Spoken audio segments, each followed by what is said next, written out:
Usa ka pagtuo, usa ka tingog, usa ka katawhan.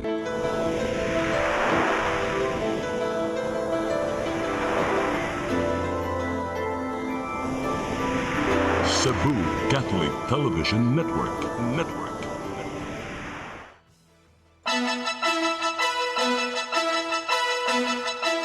Uluhan sa mga balita sa Sayri 47.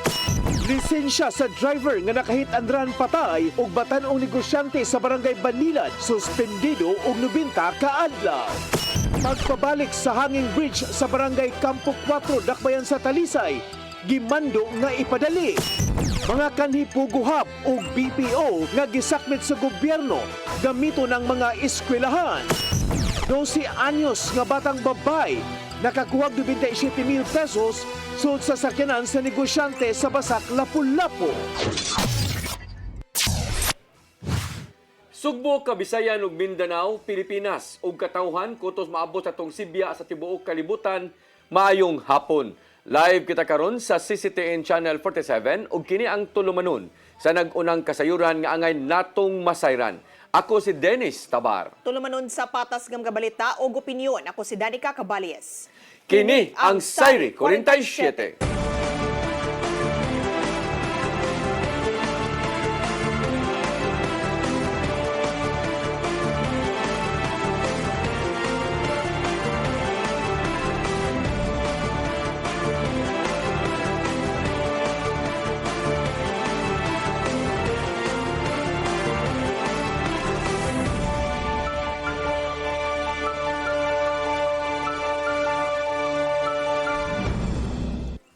O karon sa kumpletong detalye sa atong mga balita, suspendido sud sa 90 ka adlaw ang lisensya sa driver nga nakahit-an run sa usa ka batan-ong negosyante sa barangay Banilad ning Dakbayan sa Sugbo. May isyu ang LTO-7 o Gasyokos Order ngadto kang Sian Andrew Pajarillo, 21 anyos nga giingong nakaingon sa kamatayon sa negosyante niadtong Domingo sa gabii. Nagatubang ang suspek og kasong reckless driving ug way gihatag nga lisensya sa dihang gisita sa mga otoridad. Himuon karong Pebrero 17 ang hearing aron makapanalipod ang driver kung nganong dili angayan nga i-revoke ang iyang lisensya. Gipahinumduman ni LTO-7 OIC Director Francisco Ranches Jr. ang tanan nga mga motorista nga ipabilin ang disiplina sa pagmaniho sa tanan nga panahon. Mga dagkong opisyal sa Sugbo miduyog sa kasubo human na biktima sa hit and run ang negosyanteng si Kingston Ralph Cheng. Usa niini si Mayor Nestor Archival diin gingusga niya ang pagbaton og breath analyzer sa mga tambalanan. Ang kasayran hato ni Gian Navarro. Usa si Cebu City Mayor Nestor Archival sa mga miduyog sa kasub-anan sa pagtiliwan sa negosyanteng si Kingston Ralph Cheng kinsang biktima sa hit and run sa barangay Banilad. Sing statement nga gipagawas niya to Martes sa gabi, nakita sa mayor nga kinahanglanon ang subsob nga investigasyon sa otoridad human masayod sa bating gidangatan. May numdumang gituuhang gibanggaan ni Sean Parillo si Cheng nga nalagpot sa dalan gumikan sa kakusog sa pagmaneho. Nasayra ni Archival atol sa haya nga nadugayan ang toxicology test. Kang Pajarillo gumikan sa kalimitado sa mga kaimanan sa ubang tambalanan maong nagdegatibo sa ilim nung makahubog. Di ba mamatay ana? So, dinhi sa tibuok Cebu, atong naibawaan, wala di ay equipment nga ni ana. Okay? Now, the best thing that we could do right now, being lessons learned, we need to have that. Ipanawagan niya ang transparent nga investigasyon sa PNP ug ubang tinugyanan sa balaod aron hayan makabot sa pamilya ang hustisya. Ang the family kaya nag-uulgyot sila. And they're just trying to say na, how long? Nangutan na siya. How long? Assisting the case, sir. Of course we will. Ako siyang giingnan. We will go through amo gining atutukan. Ipadangat usab pinagi sa social media ang padawagan sa ubang mga opisyal human nasubo sa kamatayon ni Cheng. Apil nini si Cebu Governor Pamela Baricuatro nga nanawagan og hustisya ngadto sa batan-ong negosyante. Samtang gikasubo sa Cebu Chamber of Commerce and Industry, pinagi silang statement, ang kamatayon ni Cheng gumikan sa nimong kontribusyon sa natad sa patigayon. Nanawagan usab ang grupo sa mga negosyante sa local ug national government nga pakusgan pa ang kampanya alang sa mas luwas nga pagbiyahe sa karsada. Gikan kini sa stiktong pagpatuman sa mga lagda sa trapiko hangtod na sa mga infrastrukturang makatabang sa kaluwasan alang sa mga driver ug pasahero. Gian Navarro, CCTN News. Hawanan sa mga otoridad sa labing dali nga panahon nga ang nahimutangan sa mga gubaong sakyanan nga naglumbay sa Toledo Wharf Road dakbayan sa Talisay. Naabtan sa mga sakop sa Talisay City PNP o City Tuda nga naglinya ang mga sakyanan atol sa ilang clearing operations sa Barangay Haklupan. Mao na nawagan ang City Tuda sa mga tag-iya niini nga kwaon dayon aron dili sila mamultahan. Samtang gipasalamatan sa mga operatiba ang uban nga mga tag-iya nga nisanong sa ilang hangyo nga niresulta usab sa hawan nga agianan. Magpadayon ang clearing operation nila diha sa Barangay Campo 4 o sa Barangay Manipis, siyudad sa Talisay. Katukuran sa ikaupat hangtod ikaunom nga andana sa Cebu City Medical Center building, hingpit ng gipadayon. Naninguha ang city government mahuman ang interior portion sa tambalanan karong Disyembre 2026. Ang kasayuran hatod ni Gian Navarro. Salamat at congratulations sa tanan. Let the work begin. Hingpit ng gipadayon ni Mayor Nestor Archival ang pagpatiwas sa ikaupat hangtod ikaunom nga andana sa Cebu City Medical Center kuyog ang mga elected ug ubang local officials sa syudad. Gisugdan na ang Phase 5 sa katukuran sa tambalanan diin ang kontrata nini nagkantidad og 700 million pesos. Tiwason na lang ang interior portion sa maong ospital. Ubos sa kasamtang ang kontrata kinahanglang mahuman ng Phase 5 sa CCMC building karong Disyembre 2026 aron magamit kini ngadto sa publiko labing sayo karong Enero 2027. Giulagway ni Archival ang pagpadayon sa mong proyekto isip katumanan sa tinguha niya sukad sa pagsugod siyang termino pagkamayor. Ilabi na nga laumang madugangan pa og hospital beds aron atimanon ang ubang mga masakiton. Atong ibutang gyud sa mga beds nga usahay ang usa ka bed tagtulo. So kung na 50 beds nga of course tagtulo na 150, you have another 100. So you have 250 or 300 usahay na angay ra unta sa 150. Isiguro nilang Archival ug ang contractor nga Dakay Construction nga magpadayon ng paghuman sa sulod nga bahin sa CCMC hangtod nga magkabot ang iyang target completion. Kami mo rin sila po. And we are here to serve. And we are here to make sure to serve faithfully. Hatag ano sa bupagtagad ni Archival ang operasyon sa mga community hospital sa Dakbayan aron atimanon ang mga pasyenteng adunay gamayng balatian. Gitasan usab niya ang City Health Department, konseho ug barangay officials nga pondohan ang ilang mga barangay health centers. Kini aron kalikayan ang pagdagsa sa mga pasyente sa CCMC ug ubang tambalan ng iya sa gobyerno.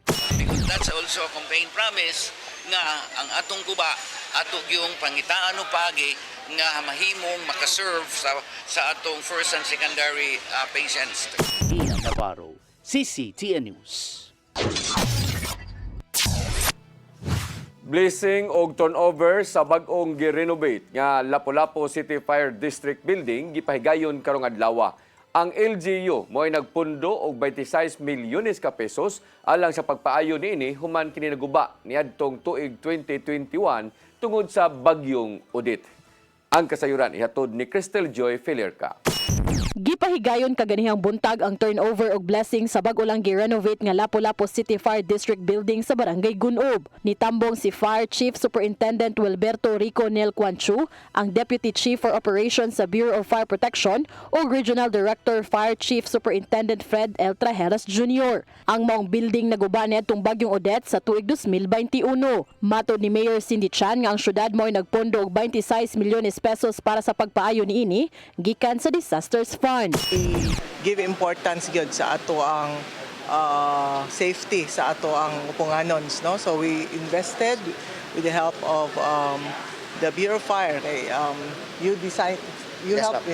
design it actually para sa ilang use gyud. Nibutyag usab si Fire Superintendent Arnel Abella, ang District Fire Marshal sa Lapu-Lapu City Fire District, nga sa ilang bagong pasilidad gitinguha niini nga adunay saktong kapahuwayan ang mga bombero ug aduna na usab kini dental clinic. Male quarters, kasi especially ang mga need kayo ang atong mga responders nato nga proper good ang ilang mga facilities, ang ilang especially ang sleeping nila, ang tulugan nila nato dire. And aside from that, natay as you can see naman lang ato ang dental service. Sigon pa ni Fire Chief Superintendent Kwan Chu nga ang mong bagong na-renovate nga building usa sa pinakadakong fire station sa tibuok nasud. Samtang atol sa mensahe ni Congressman Junior Dahong Chan, nibutyag siya nga nangayo na usab siya og fire truck ladder ngadto sa BFP Chief. Butang usab nga nakita ni Kwan Chu nga mahinungdanon nga adunay fire ladder truck ang Lapu-Lapu City, isip usa ka highly urbanized city. For me, if we talk about the fire science, I think it's very ideal na na-adjoy fire truck ladder ang Lapu-Lapu City Fire District kay tungod daghan na ang dagkong building, is a very booming local government unit na makita nato na few years from now there will be skyscraper na itaod, and very ideal kay tungod ang sunog karon makita nato sa mga laing lugar, ang sunog sa mga tag-as nga building naglisod jud ang atong mga bumbero. Dugang usab niya nga personal usab niyang ipadangat sa BFP Chief ang maong hangyo sa kongresista. Sa pagkakaroon, ang Lapu-Lapu City Fire District adunay collapse structure search and rescue truck ug 18 ka fire trucks. Sigon pa ni Abella nga nagkuwang pa sila sa fire trucks, apan gipasalig niya nga taliwa sa kakuwang, makaresponde sila kung adunay alarma sa dakbayan sa Lapu-Lapu. Crystal Joy Felerca, CCTN News. Mosunod, pagpabalik sa hanging bridge sa barangay Campo 4, Dakbayan sa Talisay, gimando nga ipadali. Kana og daghan pa mga balita sa pagbalik sa Sayri 47.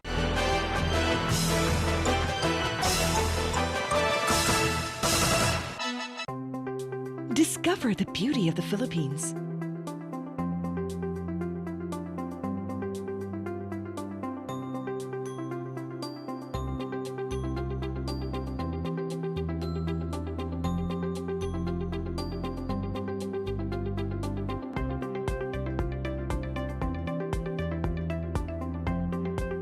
With Philippine Airlines, the country's flag carrier.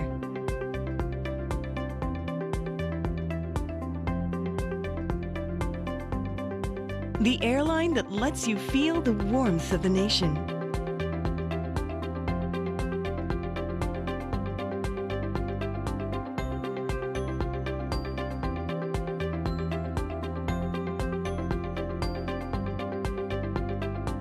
Mabuhay!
Looking for the best internet deals in Negros Oriental? Field Products Negros is here to bring you fast, reliable, and affordable internet with plans made just for you.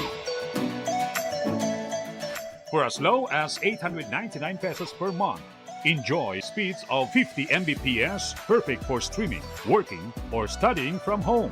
Need more speed? No problem. Get 100 Mbps for just 1,199 pesos.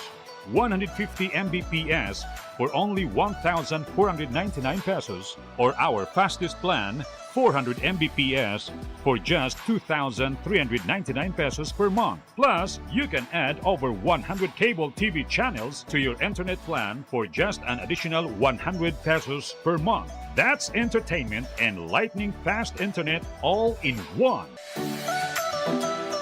Enjoy no installation fees and start today with a 1,000 peso customer deposit. Call us now or visit our website to sign up with the Field Products Negros. You get internet that's affordable, reliable, and local. Field Products Negros, bringing you closer, faster. Call us at 0917-631-5240 or visit our website www.fieldproductsnegros.net or our Facebook page, Field Products Dumaguete. Subscribe now.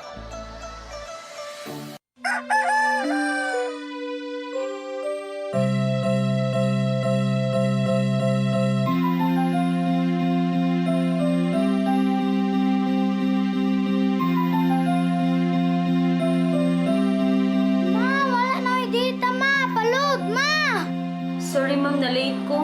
Nangita pa mong ko para internet sa kong anak ma'am. Ay, wala na yung problema. Pag-sinisibo! Sinisibo, sinisibo. For your internet connection And for the signal of your cable TV.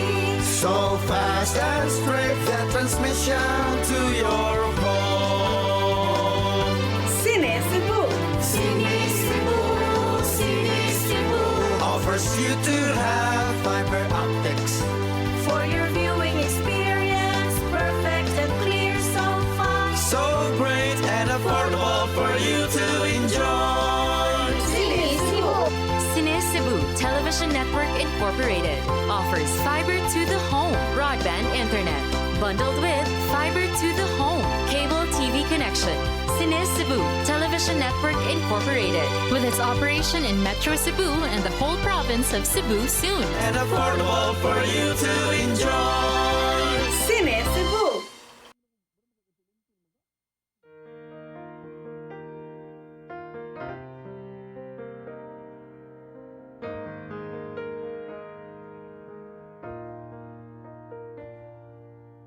Heal me, O Lord, and I will be healed.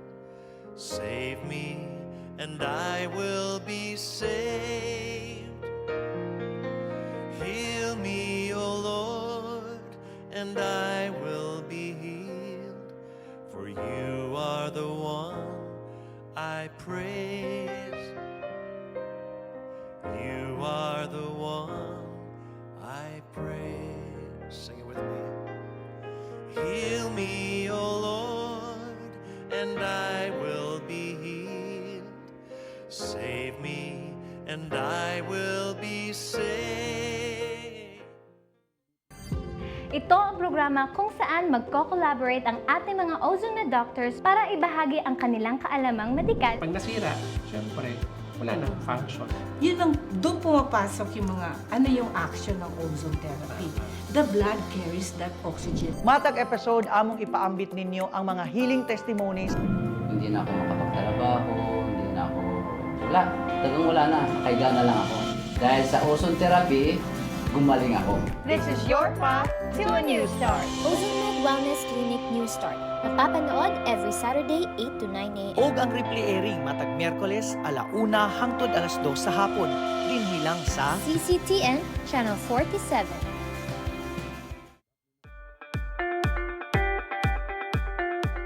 Congratulations! Nunito Tatay Dodong A. Lamchua, awarded as Cable TV Maverick Father of Cable TV in the Philippines, given by Philippine Cable and Telecommunications Association Incorporated, PCTA, from Phil Products Group of Companies.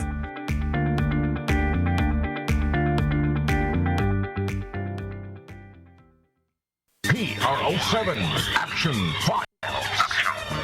Mga panghitabong naglambikit sa katawan. Gihatagan ng aksyon o kasulbaran sa kapulisan. PRO7 Action Files. Base sa talaan sa Police Regional Office 7. Nakakasong palayong gisubay. At taganong katinawan, pinaagid ni Maong Tulumanon. PRO7 Action Files. Abang kaninyo sa Police Regional Office 7 o NTV CCTN.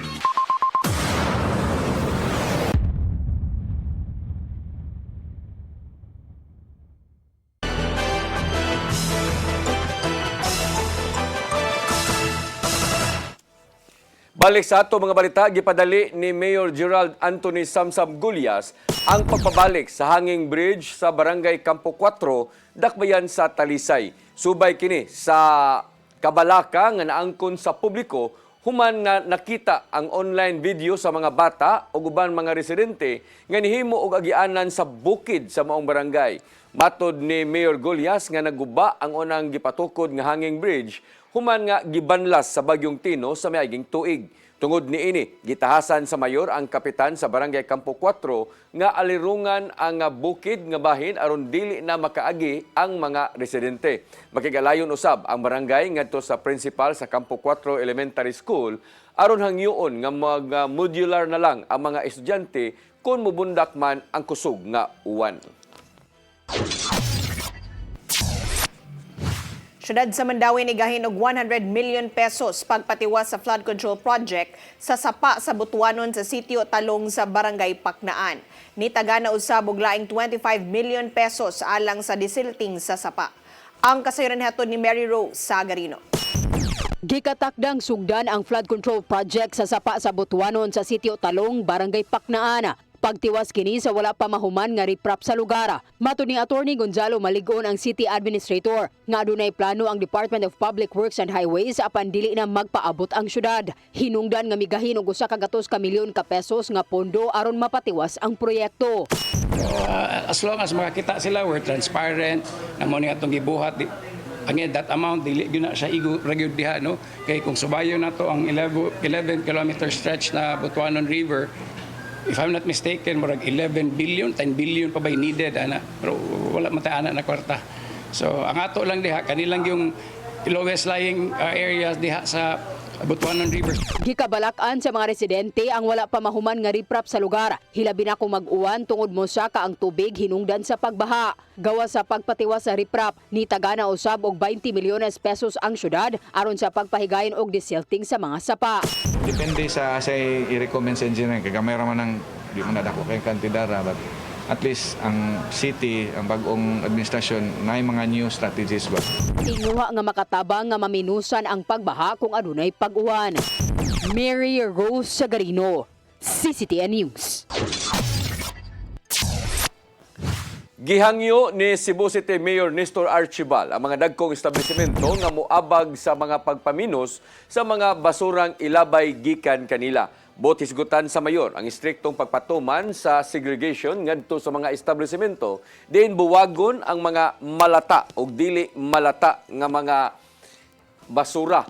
Matod sab ug giawhag usab niya ang mga tag-iya sa mga dagkong patigayon nga kun mahimo sila una ang muhanay sa ilang waste management subay kini sa pagpangita og laing kalabayan sa mga basura. Human gisrad-an una ang Binaliw landfill, ilabi na nga gipaningkamutan nga mugamay ang mga basurang ilabay ngadto sa uban nga mga landfill pinaagi sa segregation. Mga kanhi Pogo Hub o BPO gitinguha nga gamito ng mga eskwelahan samtang plano alang sa itukod nga 26,000 ka mga lawak sa ringan ning tuiga gitinguha. Ang kasayuran hatod ni Randy Gurion. Gitinguha nga matukod sud ning tuiga ang moabot sa 26,000 ka mga lawak sa ringan lukop nasod. Kini aron mahunong na ang school shifts nga naghatag og kalisod sa mga tinunan ilabi na kadtong mga nagpuyo layo sa mga tunghaan. Lakip sa gisugyot ni Senate Committee on Basic Education Chair Senador Bam Aquino ang repurposing o paggamit sa mga nabakante nga Pugo Hub, mga wala nagamit nga mga BPO office o mga gisirang pribadong tunghaan sa nasod. Kung meron po kayong mga building na tingin po ninyo pwede pong magamit, no? Mga private school na nagsara, baka may mga lumang pogo dyan na wala ng tao, no? Hindi ko alam, no? Baka may mga building po dyan na pwedeng outright bilhin. Pwede rin po yun. We've included that in the special provision as another modality. Atol sa pagdungog sa Committee on Basic Education, gihimug-atan ang classroom shortage lukop nasod nga moabot sa 165,000.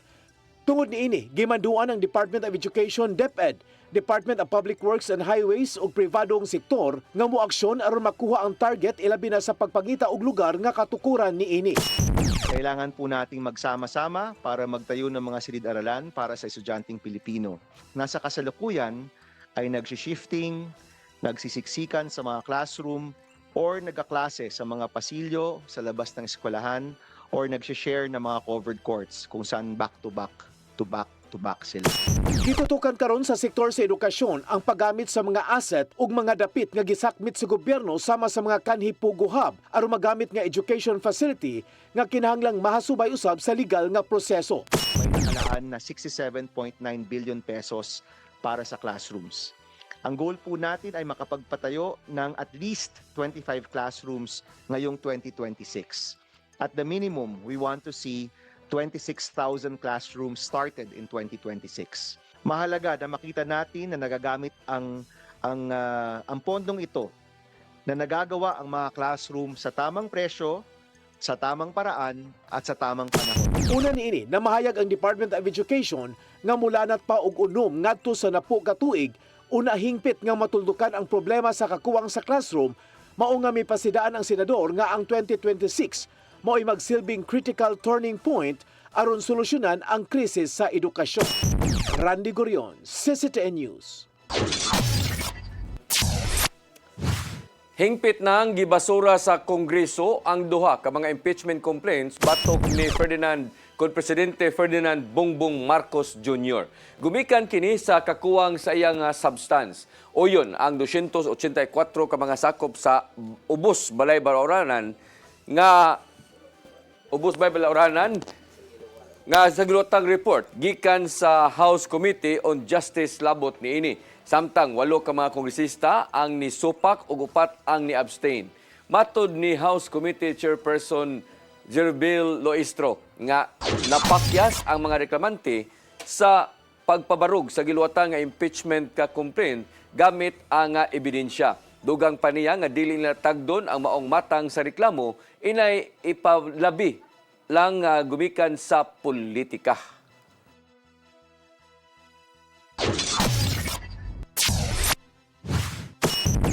Musunod, 12 anyos nga batang babay nakakuhag 27,000 pesos sud sa sakyanan sa negosyante sa Basak, Lapu-Lapu.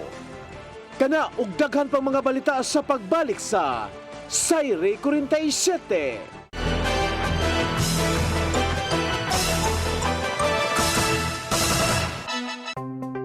Discover the beauty of the Philippines.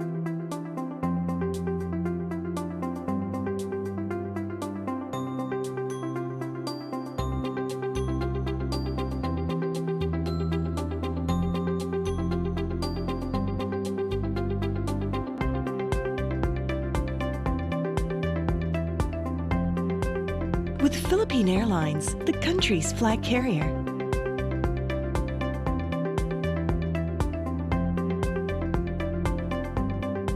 The airline that lets you feel the warmth of the nation.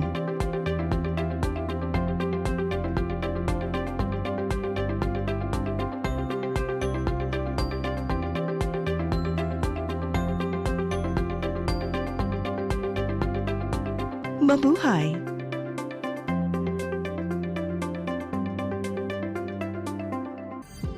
Ito ang programa kung saan magko-collaborate ang ating mga ozone na doctors para ibahagi ang kanilang kaalamang medikal. Pag nasira, syempre, wala nang function. Yun ang, doon pumapasok yung mga, ano yung action ng ozone therapy. The blood carries that oxygen. Matag episode, among ipaambit ninyo ang mga healing testimonies. Hindi na ako makapagtrabaho, hindi na ako... Wala, talagang wala na. Nakahiga na lang ako. Dahil sa ozone therapy, gumaling ako. This is your path to a new start. OzoneMed Wellness Clinic New Start. Mapapanood every Saturday 8 to 9 a.m. Og ang replay airing matag Miyerkules, 1:00 hangtod 2:00 sa hapon. Dinhilang sa CCTN Channel 47.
Hapon nga tigulang og hubakon, sugod siya kay iya lang hokhokon, og iya lang oto-otoon. Ay pas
kinabuhi puno sa hagit. Sugpil na ka, Dri, ha?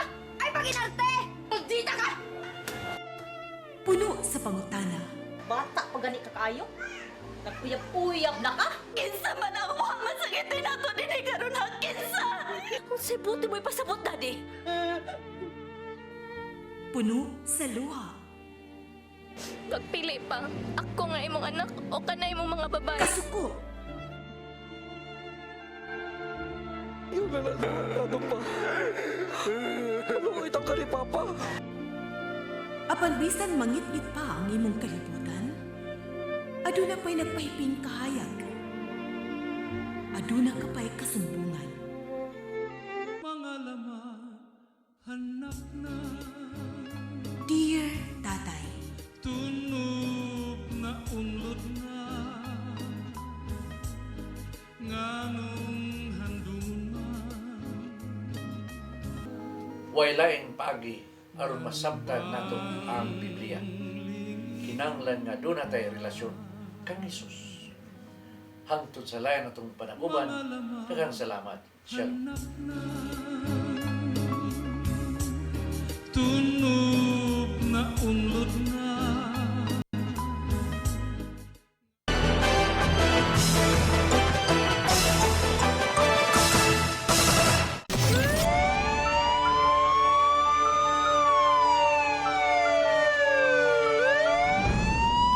Balik sa atong mga balita, 97 mil ka pesos nakuha sa 12 anyos nga batang babay gikan sud sa sakyanan nga negosyante sa barangay Basak, Dakbayan sa Lapu-Lapu. Apan na-recover ra hinuon ang maong kantidad og nauli ra ngadto sa tag-iya.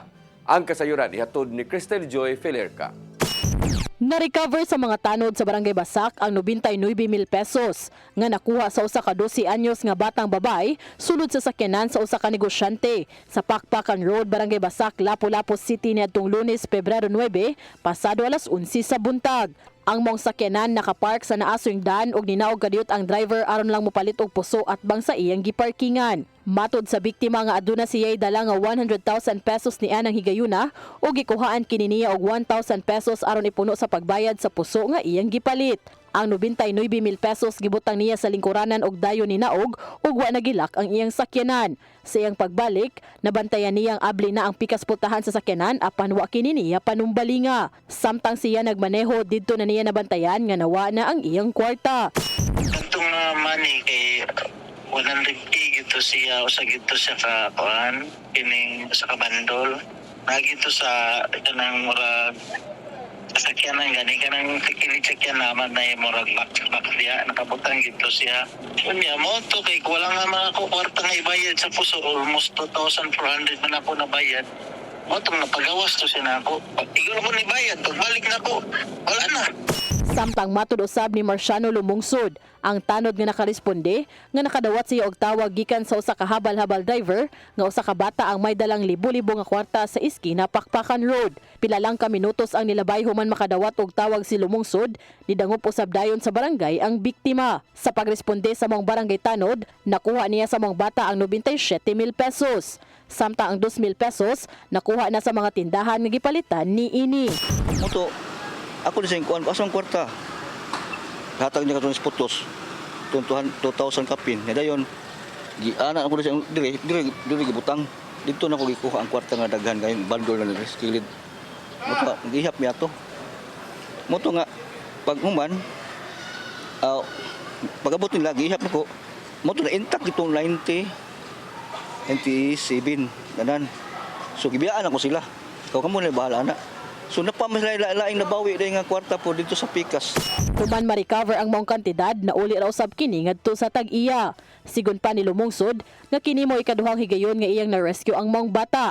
Unang higayon nanguha usab kini og 20,000 pesos. Human sa insidente niadtong Lunes, ang 12 anyos gi-turn over ngadto sa City Social Welfare and Development Office para sa pagabuhaton nga intervention. Cristel Joy Felerca, CCTN News. Konseho sa Syudad sa Mandawi ni mandog investigasyon sa nitabong pagpangharas sa usa ka langyaw ngadto sa mga traffic enforcer. Samtang driver sa langyaw na ilhan na o gisomon sa traffic department. Ang kasayuran hatod ni Mary Rose Sagarino. Sa CCTV footage, makita ang pagbabag sa usa ka sakyanan sa no parking area atubangan sa Mandawi City Health Office. Giduol kini sa usa ka traffic enforcer. Sa nasayran, pipila na ka minuto nga nakapundo ang sakyanan sa lugar nga gidili unta. Sakay ang usa ka langyaw ug ang iyang asawa. Suma sa report sa traffic enforcer nga giingong nangangkon ang driver nga usa ka VIP o very important person ang sakay niini. Nagkuha og birth certificate ang langyaw sa local civil registrar's office. Giingong kapila giabisuhan ang driver nga dili magpundo sa lugar apan wala kini naminaw. Gani gingong arogante ang driver ug ang sakay nga langyaw nga nangharas pa sa traffic enforcer. Timing nga nako sa likod, nakakita ko nga gihamag sa foreign guy ang ato ang traffic enforcer. So with that, I created a resolution asking offices like MCPO, City Administrator's Office, as well as team and kaning ato ang legal office to further investigate. Hinungdan ni adtong Lunes, mipasa og resolusyon ang konseho paghangyo sa pagpahigayon og investigasyon. Ang City Administrator's Office subay sab sa mando ni Mayor Tadeo Junque Uano ang nipahigayon na og investigasyon. Nanatay gibuhat actually, nanatay gi pangayo nga record, nanatay gi interview. But we will just divulge to the public kung unsay final na report. So, yeah, tinuod kay di man pud angay nga makita sa publiko, makita o dili makita nga dili nato respetuhan ang ato mga traffic personnel. Nailhan na sa traffic department ang driver human maisyuhan og citation ticket sa pagbabag sa daan human sa ilang pagginukdanay sa traffic enforcer. But we're digging deep sa atong investigation ani. Nya nalantay mga gipangsubay nga mga lead. Hopefully ma-successful kita sa kining pagpangita justisya para sa kining harassment no nga gihimo sa ato ang mga personnel. Naghatag na sila og sumon sa driver aron mopakita sa ilang buhatan og sa tinguha nga mailhan ang langyaw. Gikatakdang mopasaka og kasong kriminal ang team kung dili mabayran sa driver ang iyang traffic violation. Mary Rose Sagarino, CCTN News. Mao kadtong naglangkob sa atong mga balita sa Sayri 47, ako si Dennis Tabar. Ako si Danica Cabali, sangtod ugma sa inyong paboritong tulumanon. Sayri Sayri 47.